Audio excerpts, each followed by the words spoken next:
अस्सलाम वालेकुम नाज़रीन, आपने पहले भी देखा था, ये हमारे पास आई थी और इनकी आवाज़ हमने आप तक पहुंचाई। ये अपने मसाइल को लेके आई थी, सईदा बहन थी, लेकिन इनके साथ भी गलत बातें, गलत अल्फाज इनके साथ शेयर किए गए। तो आइए बाकी इनसे जानते हैं। अस्सलाम वालेकुम। वालेकुम सलाम। अच्छा बहन, आप मुझे बताएं, आप पहले भी हमारे दफ्तर आई अपनी परेशानी को लेके। आपके वालिद नहायत दीनदार इंसान थे, आपकी वालदा का भी इंतकाल हो गया, कर्ज़ जो लिया था आपके वालिद ने वो भी अदा ना हो पाया। तो क्या मसले मसाइल बाकी लोगों ने भी कसर न छोड़ी? ये क्या मामलात हैं आपके?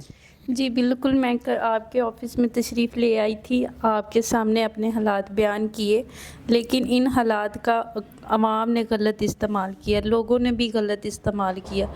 लोगों ने बजाय मेरे साथ हमदर्दी करने के मुझे तंग करना शुरू कर दिया। नाज़रीन, हमारे माशरे में ऐसे तंग ज़हन लोग भी मौजूद हैं जो कि अगले बंदे की मजबूरी को नहीं समझते और मजबूरी से फ़ायदा उठाते हैं और उनके साथ, हर इंसान के साथ गलत करने की वो कोशिश करते हैं।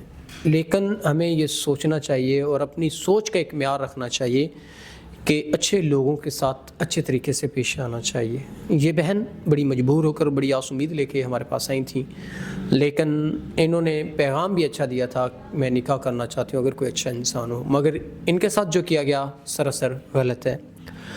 तो लोगों ने आपके साथ गलत बातें, इनके जो भी दैट छोड़ें उन चीज़ों को, लेकिन अब आप मुझे बताएं, जो हो गया सो हो गया। इस दुनिया में अच्छे लोग भी मौजूद हैं और बुरे भी। अगर कोई अच्छा इंसान जो कि मीन के आपके मामलात को समझता है, आपकी परेशानी को समझता है, तो आपका क्या ख़्याल है? जी बिल्कुल, अच्छे लोग भी हैं, लेकिन लोग मजबूरी का मजाक उड़ाते हैं, मजबूर बंदे को और मजबूर कर देते हैं।